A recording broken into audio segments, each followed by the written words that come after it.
చూడండి, చాలు.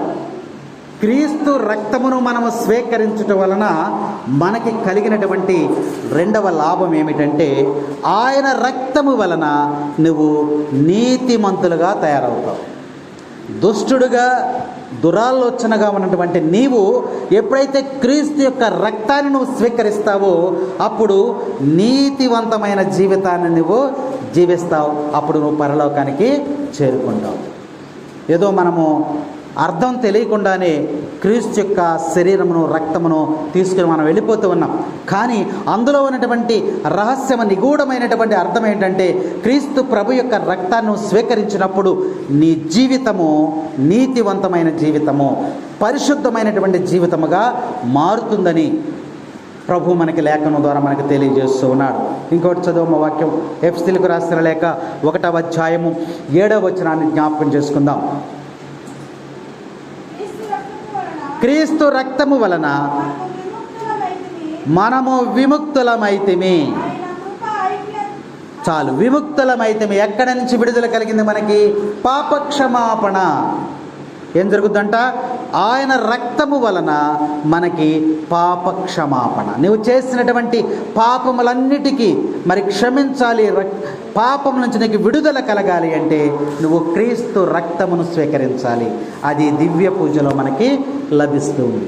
కాబట్టి ఆ రక్తమును పానము చేయటం వలన మూడవ లాభం ఏంటంటే పాపక్షమాపణ దొరుకుతాము. నువ్వు పశ్చాత్తాపపడి ప్రార్థన చేసినప్పుడు ఇదిగో క్రీస్తు రక్తము నీలో ప్రవహిస్తుంది కాబట్టి ఇదిగో పాపక్షమాపణ అనేది నీకు దొరుకుతుందని వాక్య భాగం మనకి తెలియజేస్తా. ఆయన రక్తము చేత నీవు కడగబడతావు. ఆయన యొక్క శరీరము, ఆయన యొక్క రక్తము నీ శరీరములో, నీ రక్తములో కలిసిపోయి ప్రభు నీలో నివాసం ఉన్నాడని యొక్క దివ్య సత్ప్రసాద స్వీకరణ మనకి తెలియజేస్తూ ఉంది. ఇంకొక వాక్య భాగం చదువుమా.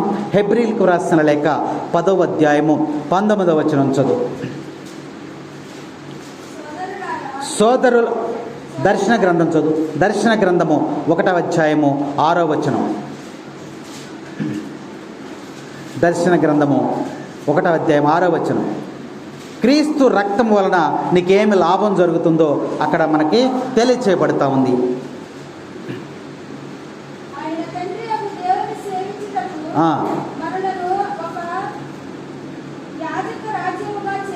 యాజక రాజ్యముగా చేశాను.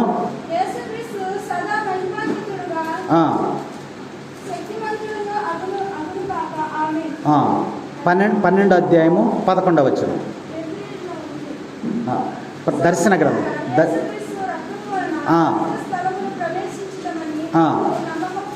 కానుకొని మళ్ళీ చదవమది. యేసుక్రీస్తు రక్తము వలన పవిత్ర స్థలమున ప్రవేశించదమని మనకు నమ్మకం. ఎక్కడ చేరతామంట? యేసుక్రీస్తు యొక్క రక్తాన్ని స్వీకరించినది ఎక్కడ చేరతామంట? పవిత్ర స్థలంలోనికి మనం చేరతాం. పవిత్ర స్థలం అంటే ఏది? పరలోక రాజ్యం. పరలోక రాజ్యంలోనికి ప్రవేశించడానికి నువ్వు క్రీస్తు యొక్క శరీర రక్తాలను స్వీకరిస్తేనే తప్ప నువ్వు అక్కడ చేరుకోలేవు. కాబట్టి క్రీస్తు రక్తమును స్వీకరించడం ద్వారా నీకు జరిగేటువంటి లాభం ఏంటంటే నువ్వు పవిత్ర స్థలములోనికి వెళతావు, సైతాను మీద విజయమును సాధిస్తావని వాక్యం మనకు చక్కగా తెలియజేయబడుతుంది. కాబట్టి ఈ దివ్య సత్ప్రసాదాన్ని స్వీకరించడం ద్వారా శరీరము, రక్తము దీనిని స్వీకరించడం ద్వారా నీకు కలిగేటువంటి లాభం ఏమిటో చక్కగా ప్రభు మనకి తెలియజేస్తూ ఉన్నాడు. యేసు రక్తములో రక్షణ కలదయ్యా, యేసు రక్తములో ప్రోక్షణ కలుగునయా, యేసు రక్తములో రక్షణ కలదయ్యా, యేసు రక్తముతో ప్రోక్షణ కలుగునయా. నోరు తెరుస్తారా కొద్దిగా? పాడపోతే కనీసం నోరన్నా తెరిచి ఉంచండి. మీరు స్లోగా పాడుతున్నారు అనుకుంటాను. యేసు రక్తములో అనండి. యేసు రక్తములో రక్షణ కలదయ్యా, యేసు రక్తములో ప్రోక్షణ కలుగునయా. ఇప్పుడు కలిపి పాడండి.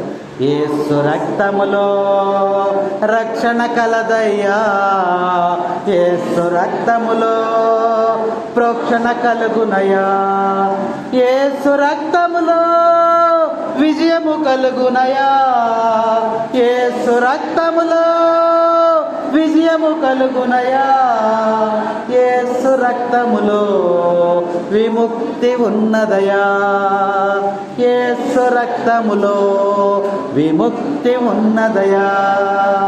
ఆరాధన ఆరాధన యేసయ్యా, ఆరాధన ఆరాధన యేసయ్యా. యేసు వాక్యములో జీవము కలదయ్యా, యేసు వాక్యములో మార్గము దొరుకునయా, యేసు వాక్యములో జీవము కలదయ్యా, యేసు వాక్యములో మార్గము దొరుకునయా, యేసు వాక్యములో ఊరట ఉన్నదయా, యేసు వాక్యములో ఊరట ఉన్నదయా, యేసు వాక్యములో ఆనందము ఉన్నదయా, యేసు వాక్యములో ఆనందము ఉన్నదయా. ఆరాధన ఆరాధన యేసయ్యా, ఆరాధన ఆరాధన యేసయ్యా. యేసు నామములో స్వస్థత జరుగునయా, యేసు నామములో క్షమాపణ కలుగునయా, యేసు నామములో యేసు నామములో క్షమాపణ కలదయ్యా, యేసు నామములో విడుదల కలుగునయా, యేసు నామములో విడుదల కలుగునయా, యేసు నామములో సమస్తము జరుగునయా, యేసు నామములో సమస్తము జరుగునయా.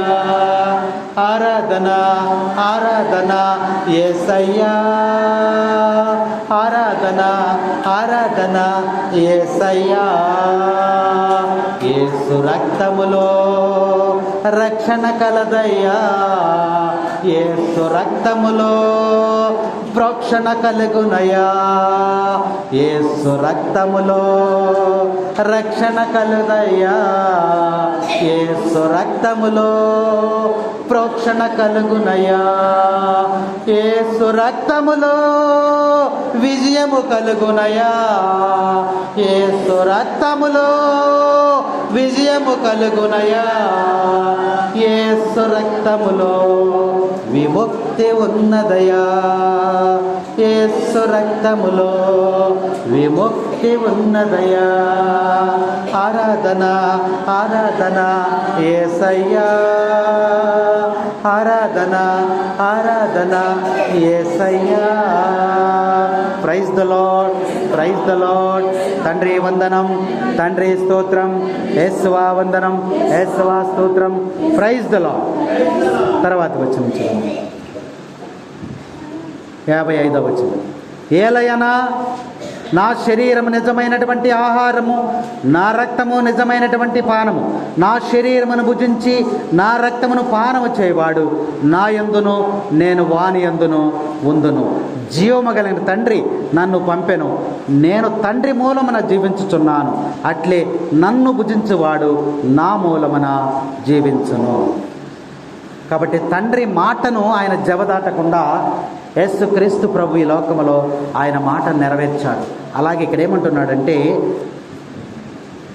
జీవము గల తండ్రి నన్ను పంపించాడు. తండ్రి అయినటువంటి దేవుడు నన్ను పంపించాడు ఇక్కడికి. నేను తండ్రి మూలమున జీవించుచున్నాను, తండ్రి వలనే జీవిస్తున్నాను, తండ్రి కోసమే నేను జీవిస్తున్నాను, తండ్రి కొరకే నేను ఇక్కడ జీవిస్తున్నాను. యేసు ప్రభు చెప్పిన మాటలు. అందువలన ప్రభు ఏం చెప్తున్నాడు, అట్లే నన్ను భుజించువాడు, నా యొక్క శరీరమును నా యొక్క రక్తమును మీరు భుజించండి, పానం చేయండి. చేసినప్పుడు మీరు కూడా జీవిస్తారు, మరణము లేదు, జీవిస్తారు.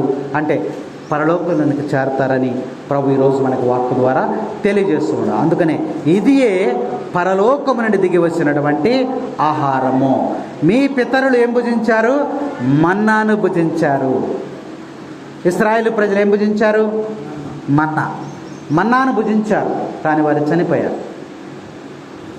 కానీ నన్ను భుజించువాడు, నా శరీరమును నా రక్తమును పానము చేసిన వాడు మరణించడు, జీవిస్తాడని ప్రభువు యొక్క సువిశేషం ద్వారా మనకి తెలియచేస్తూ ఉన్నాడు. కాబట్టి ఈ ఆహారమును భుజించువాడు ఎల్లప్పుడూ జీవించునని లేఖనం మనకు చక్కగా తెలియజేస్తూ ఉంది. కాబట్టి నా శరీరమే నిజమైనటువంటి ఆహారము, నా రక్తమే నిజమైనటువంటి పానము అని ప్రభువు దివ్య పూజలో మనకి తెలియజేస్తూ ఉన్నారు. కాబట్టి ఈ ఆహారము లోకములో ఆహారాలన్నిటికీ భిన్నమైనది.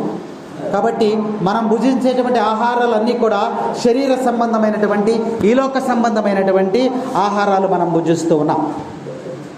కానీ ప్రభు ఇచ్చేటువంటి ఆహారము ఈలోక సంబంధమైన ఆహారము కాదు. అది ఎక్కడి నుంచి వచ్చింది? పరలోకముల నుంచి వచ్చినటువంటి దివ్యమైనటువంటి శాశ్వతమైనటువంటి ఆహారం అని ప్రభు మనకి తెలియజేస్తూ ఉన్నాడు. కాబట్టి వాక్య భాగాలు మనం చూసినట్లయితే మరి ఇంకా నా శరీరము తిని నా రక్తం త్రాగుడు వాడు నా యందు నివసించడు.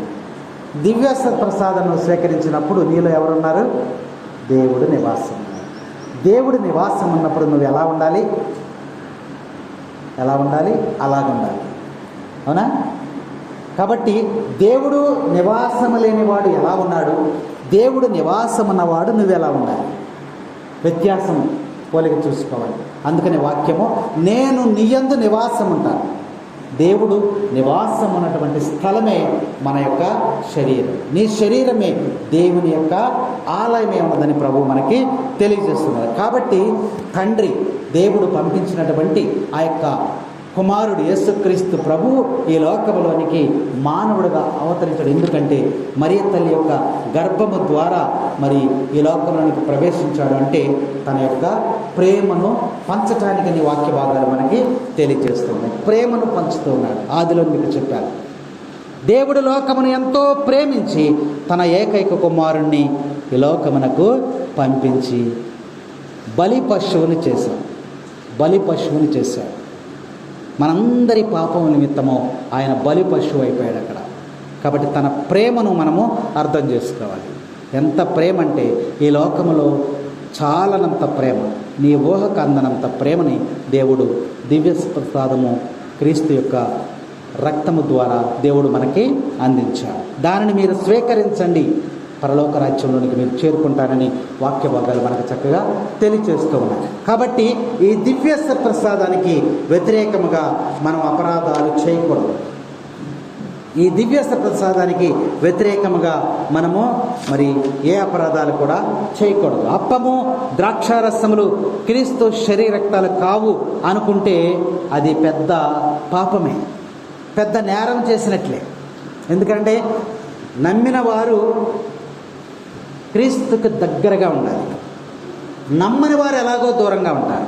కాబట్టి మనము నమ్ముతూ, ప్రభువుని నమ్ముతూ, అయ్యా నువ్వు పరలోకం నుంచి వచ్చావు, మరి తల్లించి పుట్టావు, నా దేవుడివి, నాకు స్వస్థనిచ్చావు అన్నీ మనం నమ్ముతూ ఈ క్రీస్తు యొక్క శరీరము రక్తమని నువ్వు విశ్వసించకపోయినట్లయితే నీ విశ్వాసం అంతా కూడా వ్యర్థమే. నువ్వు దివ్య ప్రసాదాన్ని స్వీకరించి నువ్వు ప్రభువుకి గౌరవాన్ని చూపించకపోతే నువ్వు పాపం చేసినట్లే. కాబట్టి క్రీస్తుని స్వీకరించి కొద్దిసేపైనా నువ్వు దేవునికి మోకరించి నువ్వు ప్రార్థన చేయాలి. నీ హృదయాన్ని ఆ స్వీకరించిన కొద్దిసేపైనా నువ్వు నీ హృదయాన్ని దేవునికి నువ్వు ఇవ్వాలి. దివ్య ప్రసాదం తీసుకోగానే వెళ్ళిపోతారు బయటకు కొంతమంది. అప్పుడే ప్రభువుని స్వీకరిస్తారు, వెంటనే వెళ్ళిపోతారు. లేదా వెళ్ళిపోయి వెంటనే కూర్చుని అక్కడ మాట్లాడుకుంటూ ఉంటారు. ఇంకొక సందర్భాన్ని జ్ఞాపకం చేస్తున్నా. తిరణాలకు వెళ్తున్నారు మీరు, అవుటుపల్లి జోసెఫ్ తంబి తిరణాలకు కానీ గుణదల తిరణాలకు కానీ ఇట్లా వెళ్ళినప్పుడు కూర్చుని అక్కడ కుర్చీ దొరకకపోతే చక్క షాప్ మీద అక్కడ కూర్చుని వెళ్ళినప్పుడు నేను అబ్జర్వ్ చేసిన విషయం ఏంటంటే, దివ్య ప్రసాదం ఇచ్చే టైంకి పూజలో పాల్గొని నా ముందోళ్ళే పూజలో పాల్గొన్నారు, అందరూ చక్కగా పాల్గొన్నారు. దివ్య ప్రసాదం ఇస్తారు. ఇచ్చే ముందు తన క్యారేజ్ ఓపెన్ చేసి చక్కగా ముగ్గురు రౌండ్గా కూర్చొని భోంచేసేస్తున్నారు. తను తెచ్చుకున్న బాక్స్ పులిహార అవి తెచ్చుకుంటారు కదా, అవి తినేస్తున్నారు. దివ్య ప్రసాదాన్ని స్వీకరించిన వెంటనే లేచి వెళ్ళిపోతారు. స్వీకరించిన వెంటనే తను తెచ్చుకున్న బాక్సులు ఏమనంటే నీళ్లు తాగడం ఎన్ని చేసేస్తూ ఉంటారు. మనము ప్రభువుని స్వీకరించాము అనేటువంటి సత్యాన్ని మనం తెలుసుకొని వెంటనే మోకరించి ఇంటికి వెళ్ళొచ్చు, కంగారేం లేదు. మోకరించి ఒక నిమిషము పాటు మౌనముగా ఉండి, పక్క వాళ్ళతో మాట్లాడకుండా మౌనముగా ఉండి, అయ్యా నేను పాపిని, అపవిత్రమైనటువంటి హృదయం కలిగినటువంటి వాడిని, పాపపు ఆలోచనతో ఉన్నటువంటి వాడిని అని మోకరించి, ఇలాంటి పాపి దగ్గరికి పవిత్రుడైనటువంటి యేసయ్య, పరిశుద్ధుడైనటువంటి నీవు నా శరీరంలోనికి రావటము నా జీవితము ధన్యమైంది, నన్ను క్షమించయ్యా, నిన్ను తాకటానికి కూడా నాకు అర్హత లేదు, అలాంటి వ్యక్తిని నా శరీరంలోనికి నువ్వు ప్రవేశించిన ఆయన నాకు ఎంత భాగ్యాన్ని ఇచ్చావు, నా పాపాలను క్షమించయ్యా, నా రోగాలను స్వస్థపరిచయ్యా, నన్ను దీవించయ్యా, నన్ను మన్నించయ్యా అని ఒక్క నిమిషం పాటు నువ్వు మోకరించి ప్రార్థన చేసావా? ఒకసారి ప్రశ్నించు. ప్రభువే స్వయంగా నీ దగ్గరికి వచ్చినప్పుడు ఆయనను గౌరవించకుండా, నీ జీవితాన్ని ఆయనకు అర్పించకుండా, నీ జీవితాన్ని ఆయనకు సమర్పించకుండా నువ్వు వెళ్ళిపోయినట్టయితే నీకు నిత్య జీవం, పరలోక భాగ్యం ఎక్కడ దొరుకుతుంది ఇంకా? అందుకనే ఈ దివ్య ప్రసాద పండుగ నీకు తెలియజేస్తుంది. నమ్మినటువంటి క్రైస్తవుడుగా, నమ్మినటువంటి కథోలికుడుగా మరి ప్రభు నీకు ఈరోజు హెచ్చరిక చేస్తూ ఉన్నారు. మీరు నమ్ముతున్నారా? ఇక్కడ ఉన్నటువంటి వారందరూ, విశ్వాసులందరూ కూడా ఇది క్రీస్తు ప్రభు యొక్క శరీరమని, ఇది క్రీస్తు ప్రభు యొక్క రక్తమని మీరు నమ్ముతూ ఉన్నారా? మీరు నమ్ముతున్నారా? మీరు విశ్వసిస్తున్నారా? చెప్పండి, నోరు తెరిచి చెప్పండి. మీరు విశ్వసిస్తున్నారా? మీరు నమ్ముతున్నారా? నేను నిన్ను నమ్ముచున్నాను, నేను నిన్ను నమ్ముచున్నాను. చెప్పండి, మీరే చెప్పాలి. ప్రభు అడుగుతున్నాడు కదా, దానికి సమాధానం చెప్పండి. నేను నిన్ను నమ్ముచున్నాను, నేను నిన్ను నమ్ముచున్నాను. యేసయ్యా, యేసయ్యా, యేసయ్యా, యేసయ్యా, యేసయ్యా, యేసయ్యా, నేను నిన్ను నమ్ముచున్నాను. అందరూ చెప్పారు. మీరు ప్రభువు యొక్క సన్నిధిలో మీరు ప్రభువుకి వాగ్దానం చేస్తున్నారు. దివ్య సత్ప్రసాదమును, నీ శరీరమును, రక్తమును నేను స్వీకరిస్తున్నానయ్యా, నేను నమ్ముతున్నాను. పరలోకము నుండి దిగివచ్చిన ఆహారం నీవే అని, జీవము కలిగిన ఆహారం నేను నమ్ముచున్నానని ప్రభుకు నువ్వు తెలియజేస్తున్నావు. నేను నిన్ను నమ్ముచున్నాను, నేను నిన్ను నమ్ముచున్నాను. జీవాహారము నేనేనన్న దివ్య కారుణ్యమా. మీరేమన్నారంటే దివ్య కారుణ్యమా ఒకటి చెప్పండి. జీవాహారము నేనేనన్న దివ్య కారుణ్యమా, నిత్య జీవపు మాటలు కలిగిన, కొంచెం గట్టిగా చెప్తారా? దివ్య కారుణ్యమా. మాస్టరు సాగదీస్తాడంటారు కానీ మీరు మాత్రం సాగదీరు. దివ్య కారుణ్యాన్ని ఏం చేయాలి? మీరు కొద్దిగా అలాస్టిక్ అలా సాగదీయండి, అదే రాగు. ఓకేనా? నేను నిన్ను నమ్ముచున్నాను, నేను నిన్ను నమ్ముచున్నాను. జీవాహారము నేనేనన్న దివ్య కారుణ్యమా, నిత్య జీవపు మాటలు కలిగిన దివ్య కారుణ్యమా.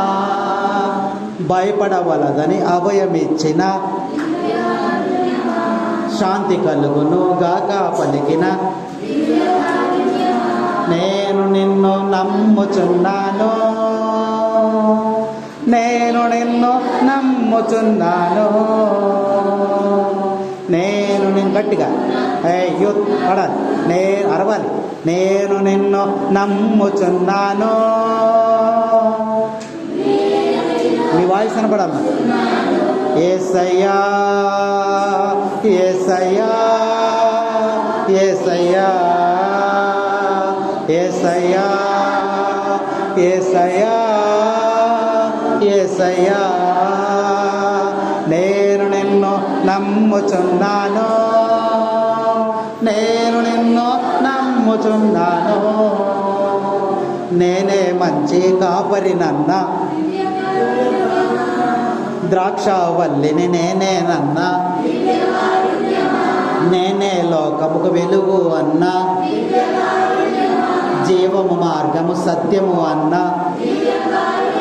నేను నిన్ను నమ్ముచున్నాను. నేను నిన్ను నమ్ముచున్నాను.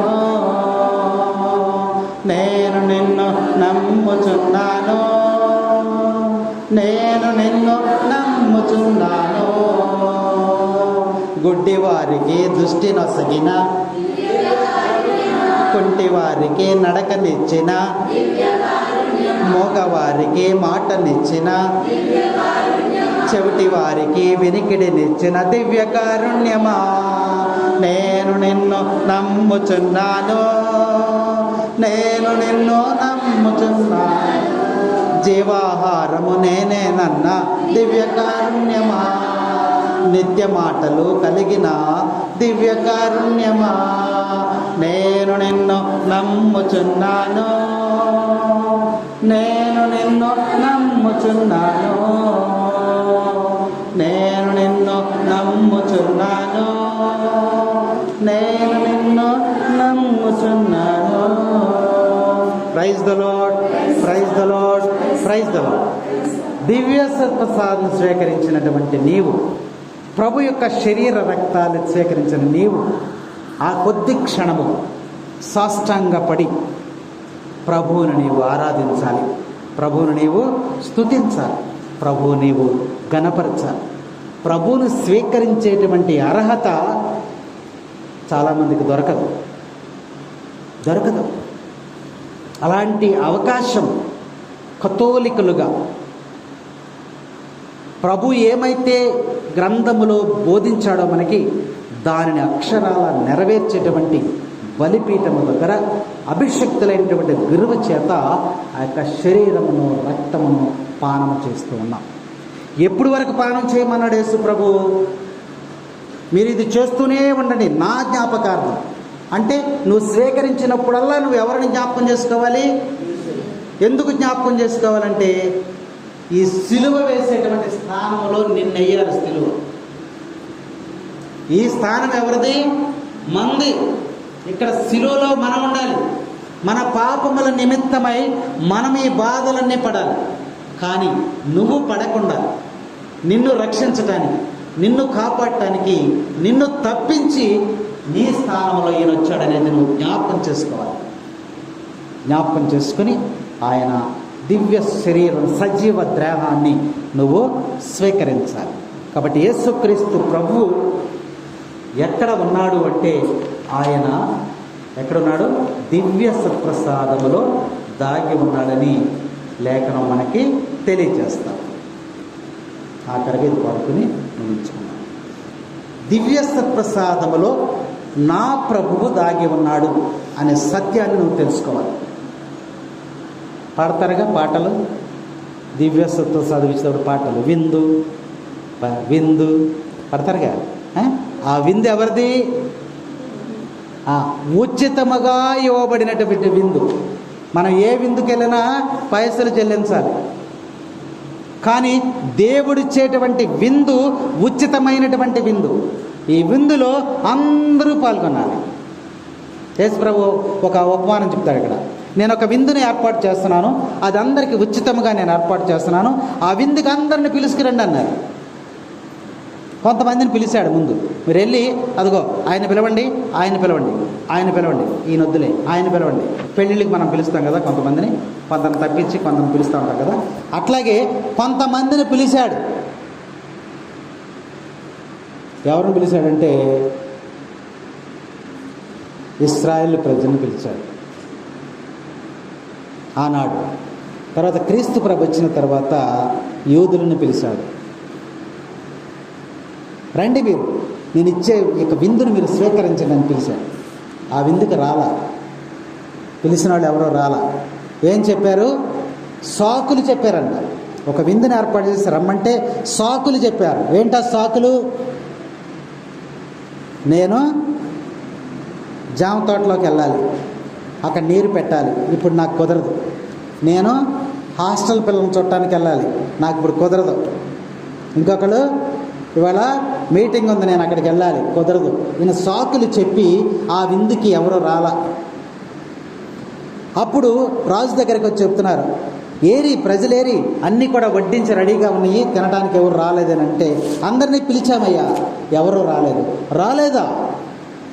అయితే మీరు ఇప్పుడు వీధుల్లోకి వెళ్ళండి, ఎవరు కనబడితే వాళ్ళందరినీ పిలుచుకురండి. పిలిచిన వారు ఎవరు రాలేదు కదా, కాబట్టి మీరు వీధుల్లోకి వెళ్ళండి, ఎవరు కనబడితే వాళ్ళని పిలవండి అన్నారు. అప్పుడు వీడు వెళ్ళి అందరినీ పిలిచేశారు. అంటే పిలిచినటువంటి వారు రాలేదు, పిలవనటువంటి వారు అక్కడికి వచ్చారు. అంటే దీనిని బట్టి విందు ఏం జరుగుతుందంటే సమస్త మానవాళికి ఉచితముగా ఇవ్వబడినటువంటి విందు. దివ్య సత్ప్రసాదములో పాల్గొన్నప్పుడు పేదవాడైనా, ధనికుడైనా, భిక్షగాడైనా, చిన్నవాడైనా, పెద్దవాడైనా, అమెరికా వాడైనా, ఇండియా వాడైనా, గోపవరపు గూడు వాడైనా, ఎవడైనా సరే, స్త్రీ అయినా పురుషైనా, ఒంటి నిండా బంగారము ధరించి ఉన్న స్త్రీ అయినా, పేద విధవరాలైనా, అందరికీ సమానముగా పంచిపెట్టేటువంటి విందు దివ్య సత్ప్రసాదం. ఇంకెక్కడ లేవు. ఈ ప్రపంచంలో ఏ విందు కూడా అందరికీ సమానంగా పంచిపెట్టేది లేదు. ఒకే విందు, ఒకే దేవుడు, ఒకే అప్పము, ఒకే ద్రాక్షారసం, అందరికి సమస్తమైనటువంటి మానవాళి. అది దివ్య సత్ప్రసాదం అని ప్రభు మనకు తెలియజేస్తూ ఉన్నాడు. పాపులగా చెడి ఓ ప్రభువా, పాపము పాపము ఈ భువిలో, సత్ప్రసాదములో దాగినవో, సతత జీవుడా దయగొనుమా. సత్ప్రసాదములో దాగినవో, సతత జీవుడా దయగొనుమా. సత్యము నీవే, జీవము నీవే, సత్యపు మార్గము నీవే మాకు. పాపులగా చెడి ఓ ప్రభువా, పాపము పాపము ఈ భూమిలో. ఎందులో దాగి ఉన్నాడు యేసయ్య? సత్ప్రసాదంలో దాగి ఉన్నాడు. కాబట్టి ఈ సత్ప్రసాదం అనేది క్రీస్తు యొక్క శరీరము, రక్తం అనేది మనం గ్రహించి ఆ యొక్క స్వీకరించాలని ఈ వాక్య భాగాలు తెలియజేస్తూ ఉన్నాయి. దివ్యమైన ఈ ఔషధము జాలమెంతయు లేక మనం, దివ్యమైన ఈ ఔషధము చాలమెంతయు లేక మనం, జీవమునంద లోకన బోధం రారే పురజన సంగమిట. పాపుల కాచడి ఓ ప్రభువా, పాపము పాపము ఈ భూమిలో. ఈ దివ్య సత్ప్రసాదం ఏంటిది? దివ్యమైనటువంటి ఔషధం. ఔషధం అంటే ఏంటి? నీకు ఏదైనా రోగం వచ్చినప్పుడు డాక్టర్ దగ్గరికి వెళ్ళే మనకి ఏమిస్తాడు? ఔషధం ఇస్తాడు. ఔషధం అంటే మందు. వ్యాధిని నయము చేసేది ఇంగ్లీష్లో చెప్పాలంటే సిరప్, అంతేనా? ఇంగ్లీష్లో డాక్టర్ దగ్గరికి వెళ్ళి ఏమిస్తాడు? నీకు వచ్చిన వ్యాధిని నయం చేయాలంటే ఒక సిరప్ ఇస్తాడు. అందుకనే ప్రభు యొక్క దివ్య సత్ప్రసాదం ఏంటంటే దివ్యమైనటువంటి ఔషధం. అది ఆ ఔషధాన్ని ఎవరైతే స్వీకరిస్తారో, ఆ ఔషధాన్ని ఎవరైతే తాగుతారో, ఆ ఔషధాన్ని ఎవరైతే భుజిస్తారో వారికి ఏమవుతుందంట? స్వస్థత కలుగుతుంది. వాక్యం మనకు చక్కగా తెలియజేస్తుంది. కాబట్టి ఈరోజు దివ్య సత్ప్రసాద మహోత్సవ పండుగ రోజున దివ్య సత్ప్రసాదం యొక్క విలువను తెలుసుకుని ఉన్నాము. కాబట్టి మరి దాని ఎడల, క్రీస్తు శరీర రక్తం ఎడల దివ్య పూజలో పాల్గొన్నప్పుడు, నడి పూజలో ఉన్నప్పుడు, స్వీకరిస్తూ ఉన్నప్పుడు మనము ఒళ్ళు దగ్గర పెట్టుకుని జాగ్రత్తగా ఆ కొద్ది నిమిషాలు కూడా ప్రభువుకి లోబడి మనము జీవించాలని మరొకసారి మనకు తెలియజేస్తూ ఈ దివ్య సత్ప్రసాద పండుగ మహోత్సవాన్ని ఈరోజు మనము కొనియాడుకుంటున్నాం. కాబట్టి దివ్య సత్ప్రసాదంలో దాగి ఉన్నటువంటి ఈ యొక్క దేవుడు మనందరినీ కూడా కాచి